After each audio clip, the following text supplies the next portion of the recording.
I know you've heard me say it once, twice, and over again that the body is capable with most imbalances to healing itself if we give ourselves the opportunity, our bodies the opportunity, the things that it needs to be able to actually heal itself. So a lot of people will hear this statement and think it's a really cool concept that the body can heal itself. The thing is that people don't understand that the actions that we take are what allow our body to be able to feel supported and nourished to be able to heal itself. So the question is, where do we start with this, right? So if you're living on, I would say 50% processed foods, at least, it's important to start pulling in more fruits, more vegetables, more whole grains, more simple proteins, things that aren't processed into your diet. People oftentimes think that they have to do big dramatic changes to get big dramatic differences. And the funny part is small, consistent, long-term changes are actually what create the quality of your health. So it's not about dramatically waking up today and going on a crazy diet. You guys have heard that I do spring and fall reboots where we do a week-long reset, which is putting our system into a place of ultimate healing. We take out all processed foods, we take out all alcohol, all sugar, all caffeine, and give you an opportunity to feel what it feels like for your body to actually be in harmony. And it's a remarkable experience to actually participate in. The thing is that is an actually big commitment for a lot of people, and a lot of people just don't feel ready for it. And that's what I wanted to touch base with you on today is if you find that that seems dramatic for where you're at right now, or it feels like you can't make the time right now, or it feels like you're not willing to make the commitment right now, don't hate on yourself. It's okay. Don't make yourself feel bad about it. It's totally okay. It's allowing yourself, though, then to ask yourself, what can I increase? How can I support my healing? What can I do differently to start moving in the direction of giving my body a better bet or better odds for the money that it is going to be able to heal itself? So that's where we want to look at and kind of audit the diet that you're currently eating. The first thing I'm going to ask you is, how much processed foods are you consuming? Most people consume at least 80% of processed foods and they don't even realize it. A lot of people hear about the reboots that we do and they're like, well, I'm vegan, that's okay, I don't need to commit to it. As we actually audit their diet, we're paying attention to an awesome vegan diet turns all of a sudden 85% in actually processed foods. And it's like, oh my gosh, I didn't realize that, because people are thinking vegan is healthy. Holistic vegan food is really healthy. Things that are close to nature. Your vegetables, your fruits, your minimal whole grains, healthy proteins are awesome. Healthy fats are really, really good and important for your body. Absolutely. So just defining a diet one way isn't necessarily great. How much processed food are you eating? Most of us will say 50 to 85% processed foods. Be honest with yourself in the healing process. Do a self-audit, pay attention to that. Now, it doesn't mean that tomorrow you need to pull it all out. You could try that, but the long-term impact of that's gonna be pretty minimal, I would think, because that's pretty dramatic unless you have a really strong community of support to be able to help nourish that for you moving forward. So the idea is, how are you doing with your water intake? Let's start there. Are you drinking, let's say, 64 to 85 ounces of water throughout the day? Are you making sure that you're consistently drinking it throughout the day? It comes to my attention a lot of times in sessions that people will have a half a gallon of water before 9 in the morning. That's not the best thing from a point of helping heal the body. The body likes consistency. The body likes to consistently being paid attention to and cared for, right? So if you're like, yeah, I wham down my water out first thing in the morning, my question's, what's the rush? Can we take it more slowly and be more consistent? Can you set up a reminder somehow to be able to be more consistent? I keep my water bottle. I have two 64-ounce bottles personally. I used to have a smaller amount that I keep available, I fill them up night before, and my goal is to get those things out. So I personally drink almost a gallon of water a day. That's what my body likes. On average, talking to the general public, 64 to 85 ounces is a good mark. If you ever have a private session with me, we find exactly the amount that your particular system needs and how to break it down. So mine, for example, does well with 6 to 8 ounces broken down consistently, and I drink a gallon of water a day. That's how my body works. That took me a while to figure out. So that was like a first step for me, was consistently working with my water intake. From there, the next question, once that's ironed out, be consistent. There's no rush. Make it a point. Be curious. What makes that hard for you? Why is that difficult for you? Then at that point, take a big deep breath and give yourself a high five every single time you have made your water commitment for the day. Really acknowledge the win. Really focus on that. It's so common for people to focus on the next thing they should do, instead of allowing themselves to connect to what they have done and that allow themselves to feel good for making a commitment and following through to themselves. I like the 28-day goal, 21-day goal, being consistent with one new habit moving forward. Again, if you're not ready to jump and try a completely new experience. So that's the first thing. The second thing after that is I would audit how many vegetables I'm eating in a day. And if you are one of those people that fall into alignment and say, I don't like eating vegetables, what I would definitely recommend is changing your attitude and say, I haven't learned how to eat in a way that will allow me to enjoy vegetables.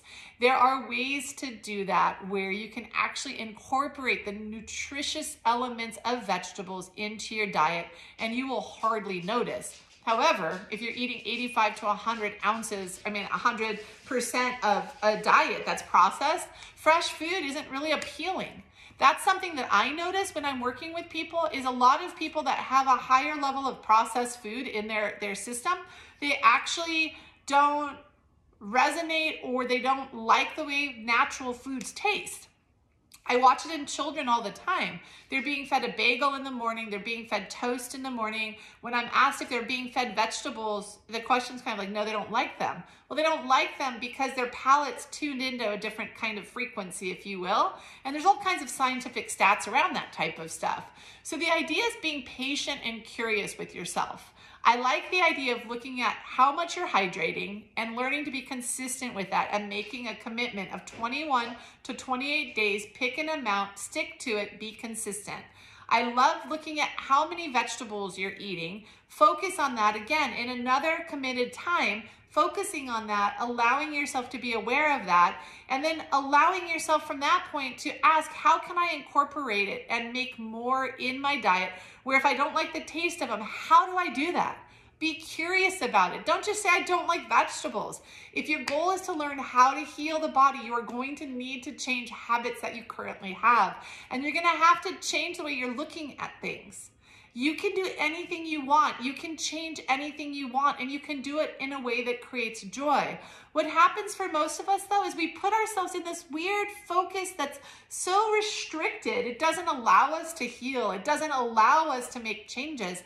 To be able to heal your body with where it's at right now, you have to make changes, because the habits that got you to where you are today are going to get you into the same type of place or more imbalance as time moves forward. So think on the logical level, the non-emotional level.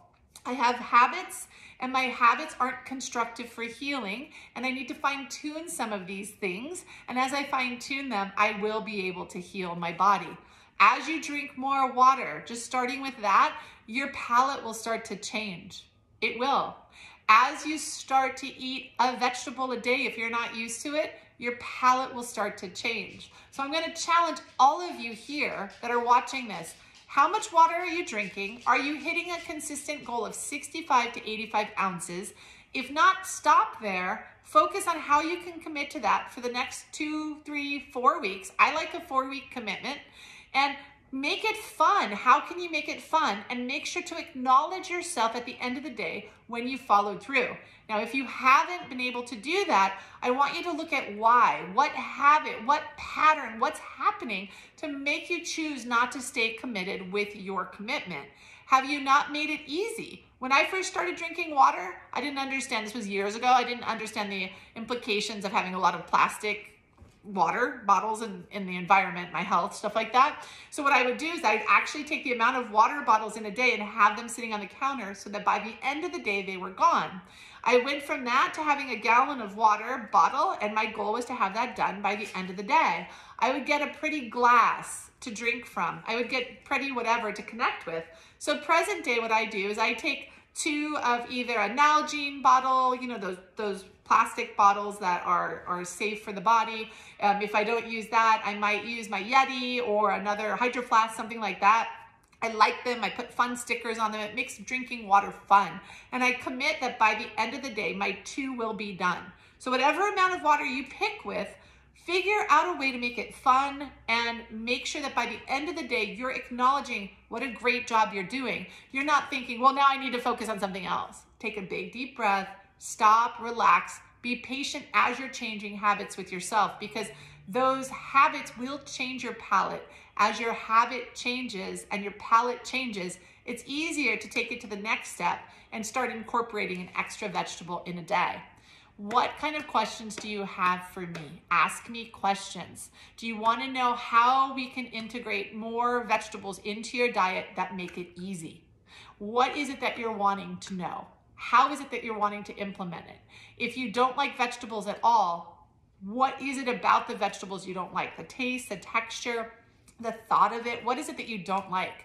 But I can tell you, I've been doing work as a medical intuitive for over 32 years. I can tell you there are ways to build habits to support your healing process. And instead of making yourself feel bad, allow yourself to ask yourself, am I wanting to actually make changes so that I can feel better?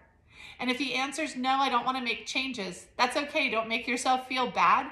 But also stop telling yourself that you're not good, you're not okay, there's something wrong with you. What's wrong with you? Nothing's wrong with you. We either choose to change our habits for a certain outcome or we don't.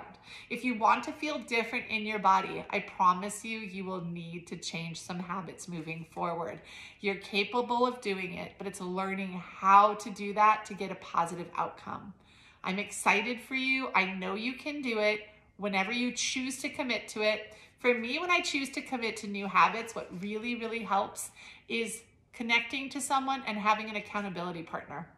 A friend, my brother, my husband, one of my kids, and saying, hey, I want to make this commitment. Do you want to do it with me, or will you help hold me accountable? And if you want to help hold me accountable, can you check in with me? This is what it looks like. By doing that, and reminding myself why I'm choosing to drink more water, why I'm choosing to have an extra vegetable, because I am worthy of healing, I am worthy of feeling good, I am worthy of feeling better than I ever have in my life. As I commit to things that are uncomfortable, I will grow and I will heal. There's no question. And knowing that that's how it works is a powerful thing to understand. When I'm not comfortable and I choose to commit, and I choose to follow through, I will heal and I will feel different. I can make one long-term commitment that's small and I will get great results. And that one long-term commitment will have a domino effect in my body. And then when I'm ready, I can make another commitment. And when I'm ready, I can make another commitment. And allowing yourself to be consistent in your healing process is one of the most powerful, most important things we can do to heal our bodies, heal our minds, and heal our spirits. You got this. I am here to support you. If you want more support from me, follow some of my social media. I have over on Instagram, I post often, Facebook, I post often, Twitter, I post often. If you're wanting more support, be part of my email tribe. You're welcome to be part of my email tribe. There's some cool videos, cool support that you get through my email if you want. Go over to my website, check it out. You'll see a link below. And I think it's a really cool idea. And most importantly, if you haven't subscribed to this, subscribe to it so you get notifications when I share a new video, which is quite often these days, because I want to help you heal from the inside out. You deserve to feel good in your body. That's not for the blessed out there. You deserve it. It's learning how to prioritize yourself and give yourself the experience you genuinely want for yourself, because you are worthy of it. You are worthy of feeling healthy, good, and healing your body and healing your entire life.